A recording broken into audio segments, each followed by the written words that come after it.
Hello friends, എല്ലാവർക്കും നമസ്കാരം. നിങ്ങളേവരും കാത്തിരിക്കുന്ന നയനയുടെയും ആദർശിന്റെയും ഇന്നത്തെ വിശേഷത്തിലേക്ക് എല്ലാ കൂട്ടുകാർക്കും സ്വാഗതം. എല്ലാവർക്കും നല്ലൊരു ദിവസം ആശംസിച്ചുകൊണ്ട് തന്നെ നമുക്ക് ഇന്നത്തെ സൂപ്പർ ഹിറ്റ് വിശേഷത്തിലേക്ക് കടക്കുന്നതിന് മുമ്പായിട്ട് ആരെങ്കിലും ഈ ചാനൽ ആദ്യമായിട്ട് കാണുന്നുണ്ടെങ്കിൽ ഇതുവരെ സബ്സ്ക്രൈബ് ചെയ്ത് വെച്ചിട്ടില്ലെങ്കിൽ തീർച്ചയായിട്ടും ഒന്ന് സബ്സ്ക്രൈബ് ചെയ്ത് വെച്ചോളൂ കേട്ടോ. അതിനോടൊപ്പം മാക്സിമം എല്ലാവരും നമ്മുടെ വീഡിയോ ഇഷ്ടപ്പെടുകയാണെങ്കിൽ ഒരു ലൈക്ക് അടിച്ചിട്ട് പോകാവുള്ളേ. അപ്പൊ നമുക്ക് നേരെ ഇന്നത്തെ വിശേഷത്തിലേക്ക് തന്നെ കടക്കാല്ലേ. അപ്പൊ തുടങ്ങുമ്പോൾ തന്നെ കാണിക്കുന്നത് അഭിനെയാണ് കേട്ടോ. അപ്പൊ അഭിക്ക് പെട്ടെന്നൊരു കോള് വരിക. അപ്പൊ കോള് വേറെ ആരുടെയും അല്ല. ആരായിരിക്കും വിളിക്കുന്നത്? നമ്മുടെ നവ്യ. അപ്പൊ നവ്യ ഫോൺ വിളിക്കുന്ന ഉടനെ തന്നെ അഭി ഫോൺ എടുത്തിട്ട്, ഹലോ മോളെ. എന്തോന്ന് മോള്, നീ ആരെയാ മോളെ എന്ന് വിളിക്കുന്നത്? ഞാൻ ഇങ്ങോട്ട് വന്നതോടുകൂടി നീ രക്ഷപ്പെട്ടല്ലോ. ഇനി സ്വാതന്ത്ര്യത്തോടു കൂടി നിനക്ക് കറങ്ങി നടക്കാലോ. ഹേയ്, അങ്ങനെയൊന്നുമില്ല മോളെ. നീ പോയി കഴിഞ്ഞപ്പോ ശരിക്കും പറഞ്ഞാലേ ഞാൻ ഒറ്റപ്പെട്ടു പോയി. വല്ലാത്തൊരവസ്ഥയാ. എന്തോന്നാ നീ പറയുന്നത്? സത്യമാണ് ഞാൻ പറയുന്നത്. നമ്മുടെ ബെഡ്റൂമിൽ ഏത് നേരവും തല്ലും വഴക്കും ഒക്കെ ആണെങ്കിലും അതൊക്കെ ഒരു രസമായിരുന്നു എന്ന് എനിക്കിപ്പോ തോന്നിപ്പോവുക. അതുപോലെ സാഹചര്യം. ദേ, ആ ബെഡ്റൂമിലെ ആ വീട്ടിലുള്ളവരറിയാതെ നീ വേറൊരു പെണ്ണുങ്ങളെയും കൊണ്ടുവന്നേക്കരുത് കേട്ടോ. നീ എന്തൊക്കെയാണ് നീ പറയുന്നത്? അങ്ങനെയൊന്നും പറയാതെ. നിന്നെ എനിക്ക് നന്നായിട്ട് അറിയാം, അതുകൊണ്ടാണ് ഞാൻ ഇങ്ങനെയൊക്കെ പറയുന്നത്. നീ അങ്ങനെ ചെയ്യും. എൻ്റെ പൊന്നു നവ്യ, നീ പോയപ്പോ എന്തുമാത്രം ഞാൻ വിഷമിച്ചെന്നറിയാമോ? ഇപ്പോഴും ഞാൻ വിഷമിച്ചോണ്ടിരിക്കുക. ആ ദിവസത്തെ കുറിച്ച് നീ കൂടുതലൊന്നും പറയണ്ട. ചടങ്ങ് നടക്കേണ്ട മുഹൂർത്തത്തിൽ നീ എത്തിയില്ല, അത് മാത്രമാണോ? എനിക്ക് മുല്ലപ്പൂ വാങ്ങാനാണെന്ന് പറഞ്ഞു പോയി നീ. അത് വാങ്ങാതെ അല്ലേ തിരികെ വന്നത്? എന്നിട്ട് പറയുന്നത് കേട്ടില്ലേ? ശരിക്കും നീ അന്ന് ഏതോ കാമുകീനെ കാണാൻ പോയതല്ലേ? അതെനിക്ക് അറിയാടാ. ഞാൻ പറഞ്ഞതല്ലേ, അന്നല്ലേ ഞാൻ പറഞ്ഞ് ക്ലിയർ ചെയ്തല്ലേ. പിന്നെന്തിനാ നവ്യ വീണ്ടും എന്നെ നീ സംശയിക്കുന്നത്? ക്ലിയർ ഒക്കെ ചെയ്തതാ. ഞാനേ അവിടുന്ന് യാത്ര പറഞ്ഞു പോയപ്പോ നീ കുറച്ച് സെന്റിയൊക്കെ കാണിച്ചിരുന്നു. കാര്യസാധ്യത്തിന് വേണ്ടി നീ കരയും കാലു പിടിക്കും. അങ്ങനെ എനിക്ക് തോന്നിയത്. എന്റെ പൊന്നു നവ്യ, നീ ഞാൻ പറയുന്ന കേക്ക്. ഞാൻ ഇടയ്ക്ക് അങ്ങോട്ട് വരാം. എനിക്ക് ഇതിനെ കാണാതിരിക്കാൻ പറ്റില്ല. ഞാൻ ഇങ്ങോട്ട് മാറിയ സ്ഥിതിക്ക് നീ മറ്റേതെങ്കിലും പെൺകുട്ടീനെ ചതിക്കാതിരുന്നാ നല്ലത്. അല്ലാതെ നീ ഇങ്ങോട്ട് വന്നില്ലേലും എനിക്ക് കുഴപ്പമൊന്നുമില്ല എന്ന് പറഞ്ഞ് ഫോൺ വെച്ചിട്ട. അപ്പോഴത്തേക്കും പെട്ടെന്നാണ് നമ്മുടെ കനക അങ്ങോട്ടേക്ക് വന്നത്. അപ്പൊ കനകയല്ല കേട്ടോ, നയന അങ്ങോട്ടേക്ക് വന്നത്. അപ്പൊ നയനയോട് പറഞ്ഞു, അത് പിന്നെ അഭിയ വിളിച്ചത്. ദേ, അവന്റെ സ്നേഹമൊന്നും നീ വിശ്വസിച്ച് കളയരുത് കേട്ടോ. അത് നീ പറഞ്ഞു തരേണ്ട കാര്യമില്ല നയനെ, എനിക്കറിയാം. എങ്കിലും ഞാൻ ഇവിടെ വന്നതിന് ശേഷം അവൻ വിളിക്കുന്നൊന്നും ഞാൻ കരുതിയില്ല. അതിപ്പം മുത്തശ്ശിയും നിർബന്ധിച്ചുകൊണ്ടാണോ എന്ന് പറയാനൊന്നും പറ്റില്ലല്ലോ. അതാ എന്റെയും പേടി. ഇനിയിപ്പൊ അതാണോന്ന് അറിയില്ല. ഇങ്ങോട്ട് വരുമ്പോ സ്നേഹമൊക്കെ കാണിച്ചിരുന്നു. പിന്നെ ഇടയ്ക്കിടയ്ക്ക് വിളിക്കുകയും കാണാൻ വരികയും ഒക്കെ ചെയ്യുന്ന ഉറപ്പും തന്നിരുന്നു. എന്തെങ്കിലും കാര്യസാധ്യത്തിനല്ലാതെ അവനും അവന്റെ അമ്മയും ആരെയും സ്നേഹിക്കത്തില്ല. ഇപ്പം ഞാൻ അവനെ അങ്ങോട്ടാ വിളിച്ചതെങ്കിലും അവൻ എന്നെ ഇങ്ങോട്ട് വിളിച്ചായിരുന്നു. ഒരു കുഞ്ഞ് ജനിക്കുന്നത് കൂടി എല്ലാം ശരിയായ മതിയായിരുന്നു. ആദ്യം അവന്റെ അമ്മ മാറണം ചേച്ചി. അങ്ങനെ ആ തള്ള മാറുവാണെങ്കിലേ അവൻ ഇങ്ങനെ ആവില്ലായിരുന്നു. അവര് ജന്മം മാറാൻ പോകുന്നില്ല. ആ തറവാട്ടിലെ അംഗമല്ലല്ലോ. അതിന്റെ എല്ലാ കുഴപ്പവും അവർ കൊണ്ടുപോളെ.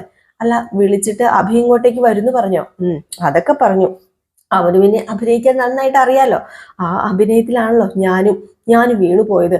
അല്ല ചേച്ചി, നമുക്ക് പ്രാർത്ഥിക്കാം. ഇത്തരക്കാരെ ദൈവത്തിന് മാത്രമേ മാറ്റിയെടുക്കാൻ കഴിയുകയുള്ളൂ. നമുക്ക് പ്രാർത്ഥിക്കാം, അല്ലാതെ വേറെ രക്ഷയില്ലല്ലോ. അവൻ ഇനി ചേച്ചീനെ എത്ര അവഗണിച്ചാലും ആ വീട്ടിൽ നിന്ന് ചേച്ചിക്കും കുഞ്ഞിനും വേറെ എങ്ങോട്ടേക്കും പോകേണ്ടി വരില്ല. ഒന്നിനും ഒരു കുറവും ഉണ്ടാവില്ല. ആ വാക്ക് ഞാൻ തരാം. എങ്കിലും ഭർത്താവിന്റെ കുറവ് ഒരു കുറവ് തന്നെയല്ലേ നയനെ? ഭർത്താവിന്റെ കുറവ് എന്ന് പറയുന്നത് വേറെ ആർക്കും നികത്താൻ പറ്റില്ലല്ലോ എന്നൊക്കെ പറഞ്ഞിട്ട് നമ്മുടെ നവ്യ അങ്ങ് പോവാണ്. ഇത് കഴിഞ്ഞ് പിന്നെ നമ്മുടെ ഗോവിന്ദനെയും കനകേനെയും കാണിക്കുന്നത്.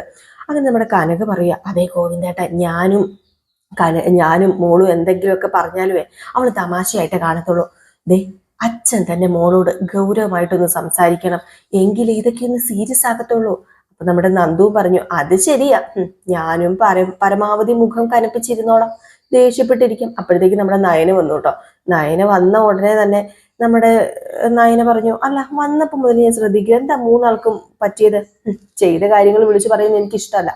എങ്കിലും നമ്മളൊരാൾക്ക് സഹായം ചെയ്താലേ, അത് വലിയൊരു സഹായം ചെയ്താല് അവരിന്ന് ഇത്തിരി സ്നേഹമെങ്കിലും കിട്ടണ്ടേ മോളെ?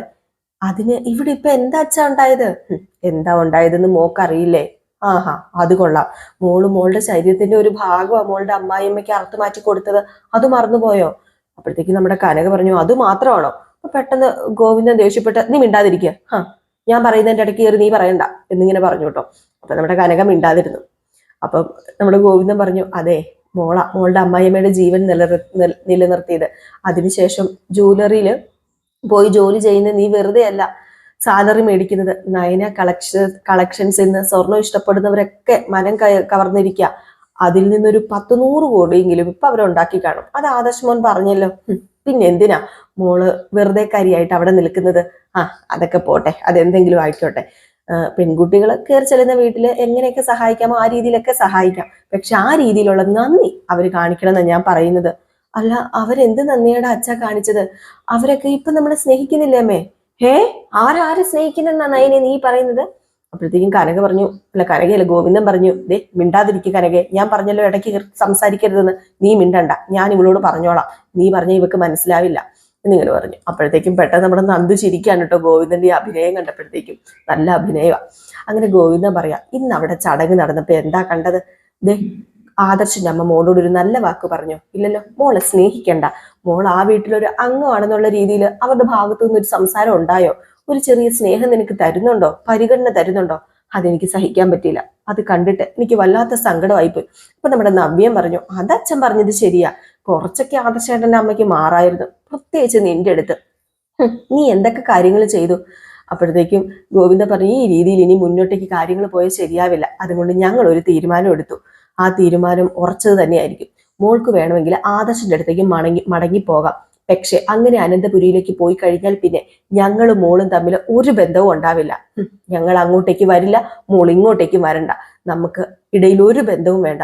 ഇത് കേട്ടത് ഞെട്ടിപ്പോയിട്ടോ നയന. അപ്പോഴത്തേക്കും കനക പറഞ്ഞു, മോള് കേട്ടല്ലോ അച്ഛൻ പറഞ്ഞത്, ഇതിനോട് കൂടി തന്നെ ഞങ്ങൾ യോജിക്കുന്നത്. അപ്പൊ നമ്മുടെ നന്ദു പറഞ്ഞു, അച്ഛൻ പറഞ്ഞ 100% സത്യമാണ്, ഞാനും ഇതിനോട് യോജിക്കുന്നു. അവരെന്താ അങ്ങനെ? കുറച്ചുകൂടെ ഒക്കെ ചേച്ചിയോട് മനുഷ്യത്വം കാണിച്ചൂടെ? മനുഷ്യപ്പറ്റി കാണിച്ചൂടെ?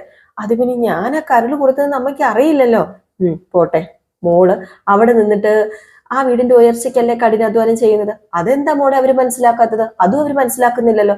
അപ്പൊ കനകയും പറഞ്ഞു, ഇനി ഞങ്ങൾക്ക് അത്രയും കാഴ്ചകളൊന്നും കണ്ടു നിൽക്കാൻ പറ്റില്ല മോളെ. അതുകൊണ്ട് ഗോവിന്ദേട്ടൻ പറയുന്ന പോലെ ഞങ്ങൾ ഇനി അങ്ങോട്ട് ക്ഷണിക്കരുത്. മോൾ അങ്ങോട്ട് പോവുകയാണെങ്കിൽ ഞങ്ങളെ കാണാനും ശ്രമിക്കരുത്, ഇങ്ങോട്ട് വരുവാൻ വേണ്ട.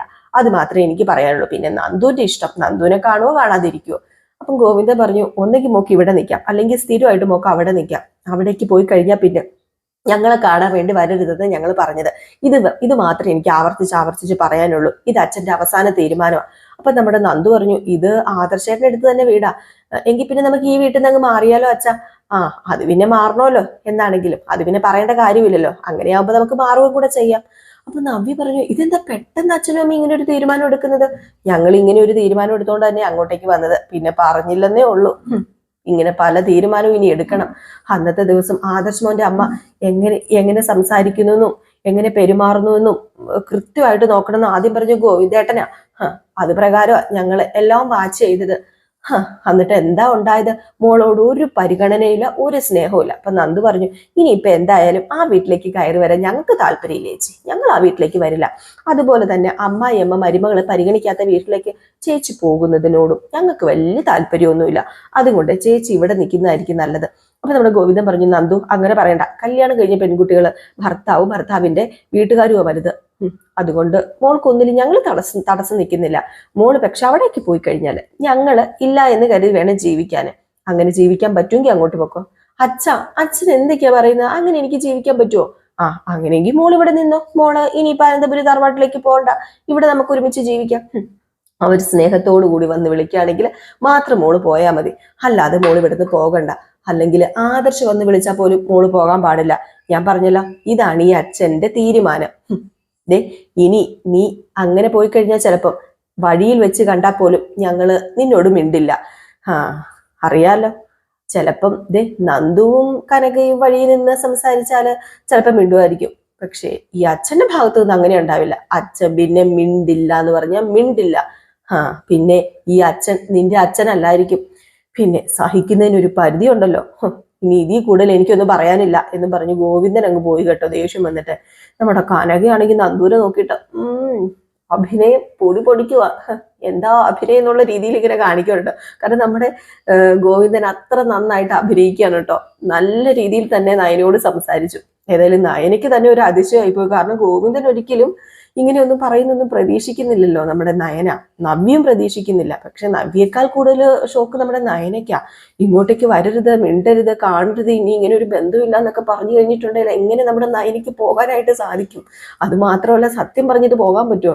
എന്നെ ദേവയാനി സ്നേഹിക്കുന്നുണ്ടെന്ന്, എന്നെ അമ്മായിയമ്മ എന്നെ സ്നേഹിക്കുന്നുണ്ടെന്ന് അത് പറഞ്ഞാലോ അത് അതിനേക്കാളും വലിയ പ്രശ്നം. അപ്പൊ അതുകൊണ്ട് സത്യം പറഞ്ഞ ചെകുത്താനും കടലിനും നടുക്കാണ് നമ്മുടെ നയന ഇനി സഞ്ചരിക്കാൻ പോകുന്നത്. ഗോവിന്ദൻ അങ്ങ് പോയി കഴിഞ്ഞപ്പോഴത്തേക്കും നമ്മുടെ നന്ദു പറഞ്ഞു, ഇനിയിപ്പം ചേച്ചി പോകുന്നെങ്കിൽ പൊക്കോ. ദേ ഞാൻ പോകാനോ? ഇനി നിങ്ങൾ എന്നെ കാണുമ്പോൾ മിണ്ടില്ല, മുഖം തിരിച്ചു പോകുന്നൊക്കെ പറഞ്ഞു കഴിഞ്ഞിട്ടുണ്ടെങ്കിൽ ഇല്ല ഞാൻ ഇനി പോവില്ല. അപ്പോഴത്തേക്കും നമ്മുടെ നവ്യ ചോദിച്ചു, ഇത്രയും വിഷയമാക്കേണ്ട കാര്യം ഉണ്ടായിരുന്നോ ഇത്? പിന്നെ വേണം, വിഷയമാക്കണം. കല്യാണം കഴിഞ്ഞിട്ട് 1 വർഷമാകുന്നു. അപ്പൊ പിന്നെ മാറ്റണ്ടേ, എല്ലാം മാറ്റണ്ടേ? ദേ ഇനി നീ എങ്ങാനും ഇതിനെ എതിർത്താല് നവ്യെ നിന്റെ വയറ്റിലൊരു കുഞ്ഞുണ്ടെന്നുള്ള കാര്യം അച്ഛൻ നോക്കത്തൊന്നുമില്ല. ചിലപ്പോ നിനക്ക് നല്ല തല്ല് കിട്ടിയേക്കും. എന്റെ അച്ഛനെ ഇങ്ങനെ കാണുന്നത് ഞാൻ ആദ്യമായിട്ടാണല്ലോ. പ്രത്യേകിച്ച് നയനെ നിന്നോട് ഇങ്ങനെ ചൂടാകുന്നത് ഞാൻ കണ്ടിട്ടില്ലല്ലോ. ഇതെന്താ പറ്റിയത്? അത് പിന്നെ അച്ഛനെ നയനേച്ചി ഒരുപാട് ഇഷ്ടമായിട്ടാ നയനേച്ചി അമ്മായിയമ്മയെ അവഗണിക്കുന്നത് സഹിക്കാൻ പറ്റാത്തത് അച്ഛന്. അതുകൊണ്ട് അച്ഛൻ ഇങ്ങനെയൊക്കെ പറഞ്ഞത്. ഏതായാലും ഇതൊക്കെ കേട്ടിട്ട് നമ്മുടെ നയനെ അങ്ങ് പോയിട്ടോ. നയനയ്ക്കും വല്ലാത്തൊരവസ്ഥ. അപ്പോഴത്തേക്കും വീണ്ടും നമ്മുടെ കനക നന്ദുവിനെ നോക്കി ഇങ്ങനെ തലകുലുക്കാണ്. പക്ഷെ നവ്യക്കൊന്നും മനസ്സിലാവുന്നില്ല. നവ്യയും അവിടെ ഇവിടെയൊക്കെ ചിന്തിച്ച് നിൽക്കിയത് എന്ത് പറ്റി എന്നുള്ള രീതിയിൽ. ഈ സമയത്ത് പിന്നെ കാണിക്കുന്നത് നമ്മുടെ ജലജേനെയാണ് കേട്ടോ. അപ്പം ജലജ ഫോൺ എടുത്ത് ഭയങ്കര കുത്തിക്കുറിയും കുത്തി വരയും ഒക്കെയാണ്. അപ്പോഴാണ് നമ്മുടെ അഭി കയറി വരുന്നത്. അഭി ആണെങ്കിൽ ടെൻഷന്റെ മൂർച്ഛിച്ച അവസ്ഥയിലാണല്ലോ ഉള്ളത്. അപ്പം അഭി ഇങ്ങ് കയറി വന്നു. അഭിയെ കണ്ട ഉടനെ തന്നെ നമ്മുടെ ജലജ, നിക്കട അവിടെ, എവിടെ പോയിട്ട് വരുവാടാന്ന് ചോദിച്ചു. അപ്പം പറഞ്ഞു, അത് പിന്നെ അമ്മേ ഞാന് നവ്യ എന്നെ വിളിച്ചിരുന്നു. ഇന്നൊരു ഗുഡ് ന്യൂസ് ഉണ്ട്. ഏടത്തിയെ അമ്മായി സ്നേഹിക്കാതെ അവള് ഇവിടെ വരില്ലെന്നാ പറയുന്നത്. ആ നയന ഇങ്ങോട്ടേക്ക് വരില്ല എന്ന്. കനകയും ഗോവിന്ദനും ആ നയനെ ഇങ്ങോട്ടേക്ക് വിടില്ല എന്നാ പറയുന്നത്. സത്യമാണോ മോനെ? ഇതൊക്കെ വിശ്വസിക്കാൻ പറ്റുമോ? എന്തായാലും അവളുടെ ആഗ്രഹം നടക്കാൻ പോകുന്നില്ല. ഏടത്തി എന്തായാലും അവളെ സ്നേഹിക്കാനും പോകുന്നില്ല. അവരുടെ ആഗ്രഹം നടക്കത്തേയില്ല. അപ്പൊ നമ്മുടെ ജാനകി ഇത് കേട്ടു കേട്ടോ. ജാനകി ഇത് കേട്ട് കഴിഞ്ഞപ്പോഴത്തേക്കും എനിക്ക് തോന്നുന്നത് മിക്കവാറും ആദർശ് തന്നെ അവളെ ഇങ്ങോട്ട് കൂട്ടിക്കൊണ്ട് വരും, പഴയതുപോലെ. അതായിരിക്കും സംഭവിക്കാൻ പോകുന്നത്. ചിലപ്പം ആദർശ് പറഞ്ഞു കഴിഞ്ഞിട്ടുണ്ടെങ്കിൽ ഏടത്തെയും അവളെ ഇങ്ങോട്ട് കൂട്ടിക്കൊണ്ട് വരാൻ വേണ്ടി പോകും, പഴയതുപോലെ തന്നെ. ഇനിയിപ്പം ഇങ്ങോട്ടേക്ക് ആര് വിളിച്ചാലും വിടത്തില്ലെന്നാ പറഞ്ഞത്. സ്നേഹത്തോടു കൂടി വിളിച്ചാൽ മാത്രമേ വിടത്തുള്ളെന്ന്. അതാണ് എൻ്റെ അമ്മായിയച്ഛൻ്റെ അമ്മായിയമ്മയുടെ കണ്ടീഷൻ. എൻ്റെ ഈശ്വര, എങ്ങനെയെങ്കിലും അവൾ മടങ്ങി വരാതിരുന്നാൽ മതിയായിരുന്നു. പഴയതിനേക്കാളും അവൾ എല്ലാവരുടെയും മനസ്സിലിടിച്ച് കയറിക്കൊണ്ടിരിക്കുകയല്ലേ. അതൊക്കെ അവിടെ നിൽക്കട്ടെ. അതിനേക്കാളും നമ്മൾ ഭയക്കേണ്ട ഒരു കാര്യമുണ്ട്. എന്ത് കാര്യമാ? അത് പിന്നെ വേറൊന്നുമല്ല, അവരിപ്പോ മൂർത്തി ജ്വല്ലറിയുടെ ചീഫ് ഡിസൈനറാണ്. അത് മറക്കരുത്. നമ്മുടെ കമ്പനി ഇനിയിപ്പോ പതുക്കെ അവര് പിടിച്ചെടുത്താൽ എന്ത് ചെയ്യും? മൂർത്തി ജ്വല്ലറി അവര് ചീഫ് ഡിസൈനർ ആണല്ലോ. ഇനിയിപ്പോ ഇങ്ങോട്ടേക്ക് വന്നില്ലല്ലോ, അങ്ങോട്ടേക്ക് വരുമല്ലോ. അതിലേക്ക് എത്തുന്നതിന് മുമ്പ് എന്തെങ്കിലും കാര്യം ഉണ്ടാക്കി ഉടക്കി നിൽക്കുന്നതായിരിക്കും. അപ്പോഴത്തേക്കാണ് നമ്മുടെ ജലജ പറയുന്നത് ജാനകിയോട്, ഏടത്തിനെ തിളപ്പിക്കണം. ഒരു കാരണവശാലും ഏടത്തി കോംപ്രമൈസിന് തയ്യാറാവരുത്. അല്ല, നമ്മൾ എന്ത് പറഞ്ഞാലും ആദർശനും അവന്റെ മുത്തശ്ശനും മുത്തശ്ശിയും ഏട്ടനും ഒക്കെ ഉണ്ടല്ലോ, 1-2 ദിവസം പിണങ്ങി മാറി നിന്നാ മതി. ഓടും അങ്ങോട്ടേക്ക്. അല്ല, എന്നാലും ഏടത്തിക്ക് കനകയും ഗോവിന്ദനും പറയുന്ന പോലെ സ്നേഹിക്കാൻ പറ്റുമോ? അത് പറ്റുമെന്ന് എനിക്ക് തോന്നുന്നില്ല. ഇനി അഭിനയിച്ചാല് ചിലപ്പോൾ മടങ്ങി വരും. അങ്ങനെ അഭിനയിക്കാനൊന്നും ഏടത്തിക്ക് പറ്റില്ല. അപ്പോഴത്തേക്കും നമ്മുടെ അഭി പറഞ്ഞു, ഇപ്പൊ ഉണ്ടല്ലോ നയനയില്ലാതെ നമ്മുടെ ഈ വീടും കമ്പനിയും ചലിക്കാൻ പറ്റാത്ത അവസ്ഥയാ. അതുമാത്രമല്ല, നമ്മുടെ നയനയുണ്ടല്ലോ ചീഫ് ഡിസൈനർ ആയിട്ട് വേറെ ഏതെങ്കിലും ജ്വല്ലറിയിലേക്ക് പോയാൽ അവിടെ തകരാൻ പോകുന്നത് നമ്മുടെ ജ്വല്ലറിയാ. ക്യൂ നിൽക്കും ആൾക്കാർ നയനെ കൊണ്ടുപോകാന്. അതൊക്കെ മനസ്സിലാക്കിയിട്ടായിരിക്കും ഗോവിന്ദനും കനകയും ഈ ഒരു തീരുമാനം പറഞ്ഞത്. അവള് മറ്റേതെങ്കിലും കമ്പനിയിൽ പോയി ലക്ഷണങ്ങൾ ഉണ്ടാക്കിയാല് നാണോ മാനോ ഇല്ലാത്ത അവളുടെ അച്ഛനും അമ്മയ്ക്കും എല്ലായിരിക്കുമല്ലോ, അച്ഛനും അമ്മയ്ക്കും ആയിരിക്കുമല്ലോ. അപ്പോഴത്തേക്ക് ജാനകി പറഞ്ഞു, എന്നാ പിന്നെ നമുക്ക് മനസമാധാനത്തോടെ ഇവിടെ ജീവിക്കാലോ, അവൾ ഇവിടുന്ന് പോകൂലോ.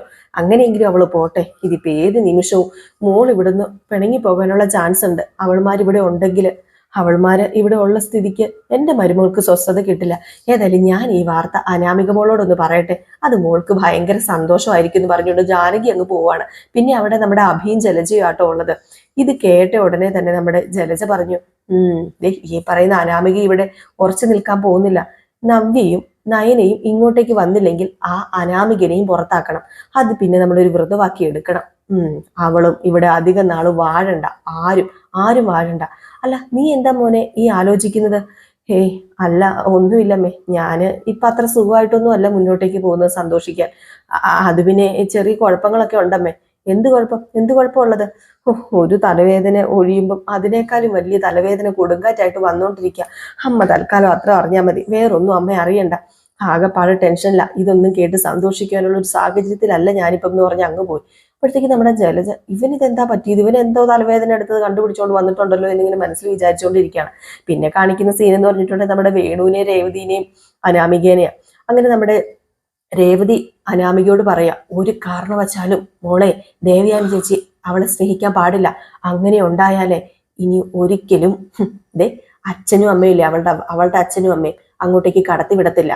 അല്ല അമ്മേ, ദേ ആദർശേട്ടനുണ്ടല്ലോ, അവളെ കൊണ്ടുവരും, അത് ഉറപ്പാ. പോരാത്തതിനുണ്ടല്ലോ ഇപ്പൊ അവള് മൂർത്തീസ് ജ്വല്ലറി ചീഫ് ഡിസൈനറാ, അതറിയാലോ. അതുകൊണ്ട് ദേ എന്റെ വല്യമ്മ കോംപ്രമൈസിന് തയ്യാറാവുന്ന എനിക്ക് തോന്നുന്നത്. അല്ല, അവരുടെ സ്വഭാവം വെച്ചിട്ട് അവരെങ്ങനെ നയനയുടെ മുമ്പിൽ തല താഴ്ത്തുന്നു എനിക്ക് തോന്നുന്നില്ല മോളെ. അങ്ങനെ തല താഴ്ത്തോ? അപ്പൊ വേണു പറഞ്ഞു, അങ്ങനെയൊന്നും പറഞ്ഞിട്ട് കാര്യമില്ല രേവതി, അങ്ങനെ ഒരു അവാർഡ് കിട്ടിയത് അവള് വേണ്ടാന്ന് പറഞ്ഞില്ലേ. ആ സമയത്ത് അമ്മായിയമ്മ മരുമകളുടെ മുമ്പിൽ കീഴടങ്ങിയത് കൊണ്ടല്ലേ അവൾ ആ അവാർഡ് ഏറ്റുവാങ്ങാൻ സമ്മതിച്ചത്. അപ്പം ദേവയാനി എല്ലാത്തിനും കീഴടങ്ങിയില്ലേ. അത് ശരിയാ. അങ്ങനെയെങ്കിൽ ഇങ്ങനെ ഒരു കാരണം പറഞ്ഞ് നയനെ അവളെ പിടിച്ചിരുത്തിയിരിക്കുന്നത് വേറൊന്നിനും അല്ലായിരിക്കും. ദേ അവരുടെ മനസ്സിലിരിപ്പെല്ലാം നേടിയെടുക്കാൻ വേണ്ടി തന്നെയായിരിക്കും. ചിലപ്പം ചാൻസ് ഉണ്ട് ദേവയാനി അവളുടെ കാല് പിടിച്ച് അവളെ തിരിച്ചു കൂട്ടിക്കൊണ്ട് വരാന്. അവളുടെ മനസ്സ്, നിന്റെ വല്യമ്മയുടെ മനസ്സ് മാറി മിക്കവാറും ദേവയാനി ഉണ്ടല്ലോ അവളെ ഇങ്ങോട്ട് കൂട്ടിക്കൊണ്ട് വരും എന്നിങ്ങനെ പറഞ്ഞപ്പോഴത്തേക്കും ഞാനതിന് സമ്മതിക്കില്ലമ്മേ. അവളിനി ഇങ്ങോട്ടേക്ക് വരാൻ പാടില്ല. അതിനു മുമ്പ് എന്തെങ്കിലുമൊക്കെ പറഞ്ഞ് കുത്തിത്തിരിക്കണം. വല്യമ്മയുടെ മനസ്സ് മാറ്റാൻ പാടില്ല. അത് മാത്രമല്ല, ഇനി ഇവിടെ നിന്നാൽ ശരിയാവില്ല. ഇനി ഞാൻ പോകാൻ പോവാ. ഇനി അനന്തപുരി തറവാട്ടില എൻ്റെ കളി. ഇനി അവിടെ ചെന്ന് ഞാനൊരു കളി കളിക്കാൻ പോവാ. ഈ സമയം പിന്നെ കാണിക്കുന്നത് നമ്മുടെ ജലജേനെയാണ് കേട്ടോ. അപ്പം ദേവയാനിയോട് ജലജ കാര്യങ്ങളൊക്കെ പറയാണ്. ഏടത്തി കാര്യങ്ങളൊക്കെ അറിഞ്ഞായിരുന്നോ? നയനെ ഇനി ഇങ്ങോട്ടേക്ക് വിടത്തില്ലെന്നാ പറഞ്ഞത്. നയനെ ഇങ്ങോട്ടേക്ക് ഇനി വരണമെങ്കിൽ ഏടത്തി അവളുടെ കാല് പോയി പിടിക്കണം എന്ന് മാത്രമല്ല, ഏടത്തി അവളെ സ്നേഹിക്കണം ആത്മാർത്ഥമായിട്ട്. അങ്ങനെ സ്നേഹിച്ചാൽ മാത്രമേ ഇങ്ങോട്ടേക്ക് നയനെ പറഞ്ഞു വിടത്തുള്ളൂ. ഇത് കേട്ട ഉടനെ ദേവയാനി ചോദിച്ചു, അല്ല നിന്നോട് ഇതാരാ പറഞ്ഞത്? എന്നോട് വേറെ ആരുമല്ല, നവ്യ അഭിനെ വിളിച്ചപ്പം കാര്യങ്ങളൊക്കെ പറഞ്ഞു. അങ്ങനെ അഭിമോന എന്നോട് ഇതൊക്കെ പറഞ്ഞത്. അങ്ങനെയാണെങ്കിലേ നയനി ഈ ജന്മത്തിൽ ഇങ്ങോട്ട് വരാൻ പോകുന്നില്ല. അവളുടെ കാലും കൈയും പിടിക്കാൻ എന്നെ കിട്ടത്തില്ല. അവളെ സ്നേഹിക്കാനും എനിക്ക് പറ്റില്ല.